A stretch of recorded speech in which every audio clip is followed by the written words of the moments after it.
Bom dia, boa tarde, boa noite. Meu nome é Vinícius Junqueira, sou professor aqui no Linguagem Sem Medo e a gente vai falar um pouquinho agora sobre arcadismo, tá? O arcadismo, ele pode ser chamado de setecentismo, porque ele acontece em 1700, ou neoclassicismo, né? É um movimento que compreende a produção artística do século XVII, tá? O nome faz referência a Arcádia, uma região sul da Grécia, que foi nomeada em referência ao deus Arcas, que era filho de Zeus e Calisto, né?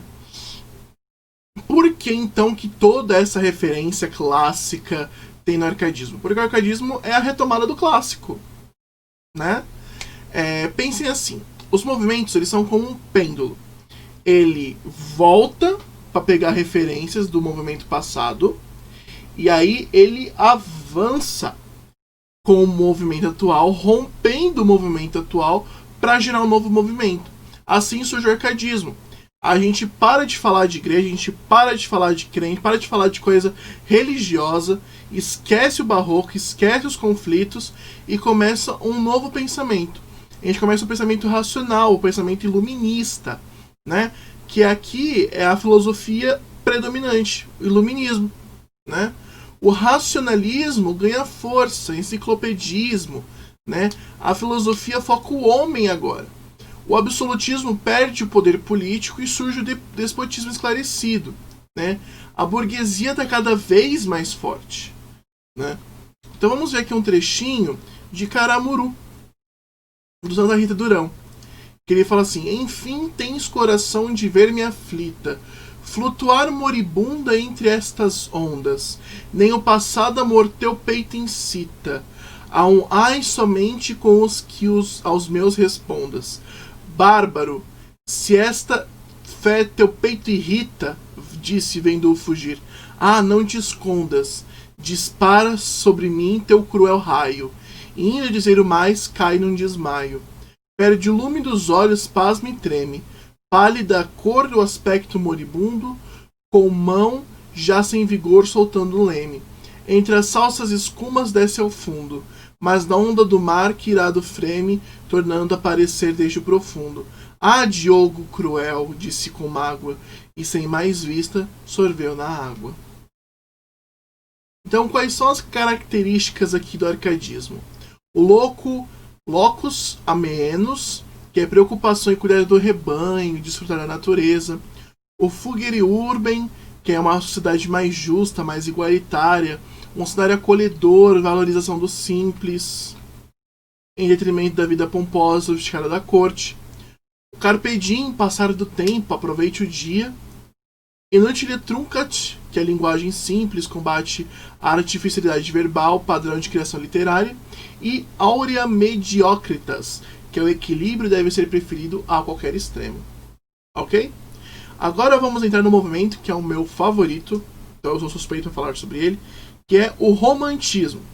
O romantismo ele tem uma particularidade. O romantismo a gente fala primeiro da poesia e depois da prosa. A gente tem que estudar separado para ficar mais fácil de entender. Tá? E mesmo separando, nós vamos ter fases. Então vamos desenhar isso. Nós temos... Opa, deixa eu trocar a cor, que eu acho que ali o vermelho vocês não vão conseguir enxergar.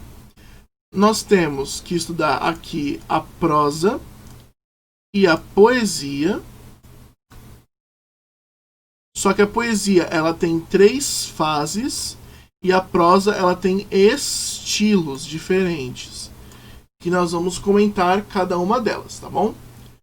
A primeira geração a gente chama de geração nacionalista ou indianista, que é a produção que surge em 1836, mais ou menos, tá?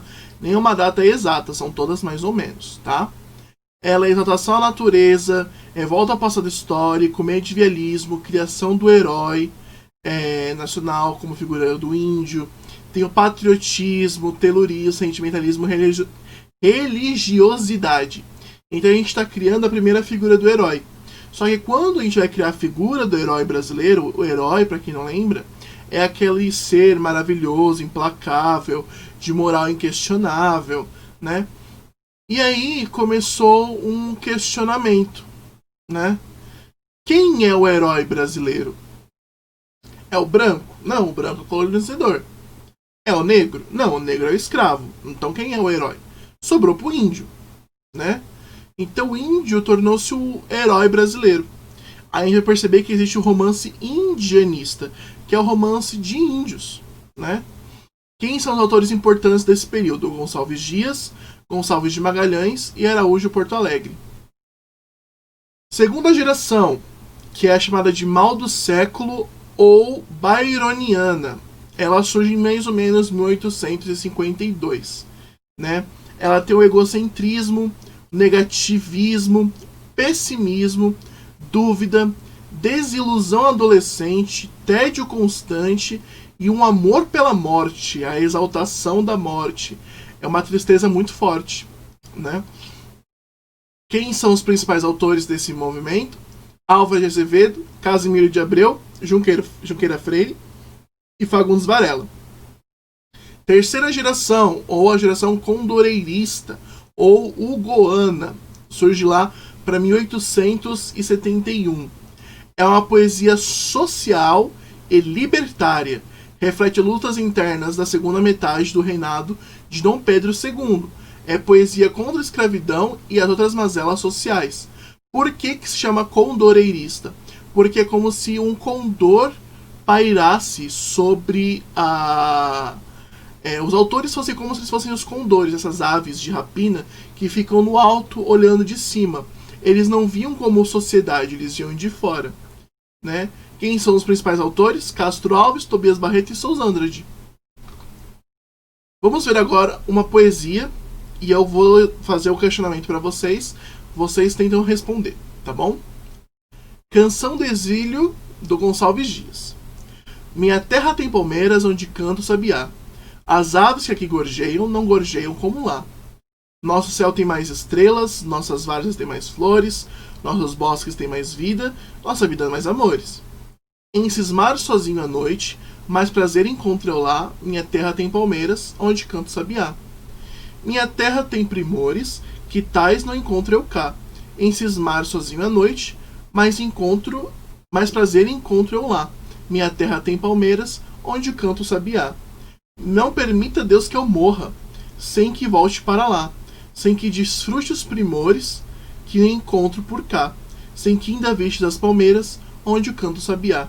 Então, da onde que é essa poesia? De qual movimento? Vamos lá.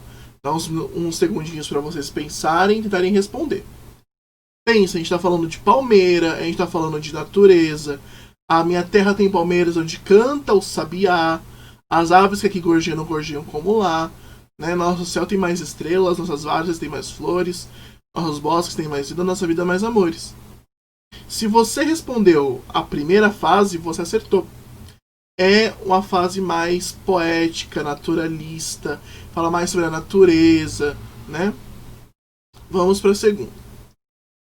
Se eu morresse amanhã, de Álvares de Azevedo. Se eu morresse amanhã, viria ao menos fechar meus olhos minha triste irmã. Minha mãe de saudades morreria, se eu morresse amanhã. Quanta glória presinto em meu futuro, que aurora de porvir e que amanhã eu perdeira chorando essas coroas, se eu morresse amanhã. Que sol, que azul, que doce nalva, acorda a natureza mais louçã. Não me batera tanto amor no peito, se eu morresse amanhã. Mas essa dor da vida que devora, a ânsia de glória ou doloroso afã, a dor no peito emudecer ao menos, se eu morresse amanhã. Então é uma poesia bem melancólica, bem triste, tem um vazio existencial, uma tristeza bem presente, né? É uma poesia realmente bem depressiva, bem baixa, bem melancólica. Isso é características da... Vamos ver, vocês adivinham? Isso, da segunda fase. Parabéns, parabéns, muitos parabéns. É segunda fase. Agora, vamos ver uma da terceira, né? Que foi a que sobrou. Trecho de Navio Negreiro do Castro Alves. Senhor Deus dos desgraçados, dizei-me vós, Senhor Deus, se é loucura, se é verdade, tanto horror perante os céus. Ó mar, Por que não apagas com a esponja de tuas vagas, de teu manto este borrão? Astros, noites, tempestades, rolai nas imensidades, varrei os mares tufão. Que são estes desgraçados que não encontro em vós mais que o rir calmo da turba que excita a fúria do algoz? Quem são? Se a estrela se cala, se a vaga pressa resvala, como um cúmplice fugaz, perante a noite confusa, dize, ó tu, severa musa, musa libérrima, audaz. É uma poesia crítica, que ela está fazendo uma crítica à escravidão, a forma como os negros eram trazidos para o Brasil, né? Então ela é condoreirista, porque eles não escrevem nem como negro, nem como branco, nem como a pessoa que cometeu o crime de escravidão. Eles estão olhando de cima a situação como um todo. Então surge essa crítica, surge esse apontamento. Já no romantismo, nós vamos ter o romantismo indianista, que ele é basicamente um romance de índios, onde os índios são os protagonistas, são os heróis. Aí a gente vai ter de famoso Iracema, Guarani e o Birajara, do José de Alencar, os três. Temos os romances históricos, que são os romances que eles contam fatos históricos do Brasil. Nós temos o romance regional, que ele era característico de pegar regiões do Brasil, e não necessariamente a pessoa era de lá, mas ela escreveu textos sobre aquela região específica. Temos o urbano, que falava sobre o dia a dia da sociedade, e o byroniano, que lembra muito a segunda fase, que é melancólico, depressivo, e é onde surge a literatura gótica no Brasil. É um dos primeiros apontamentos para a literatura gótica surgir no Brasil. Aqui é um trecho interessante de Senhora, do José de Alencar, que eles estão na noite de núpcias, e a protagonista Aurélia fala assim: representamos uma comédia na qual desempenhamos nosso papel com perícia consumada.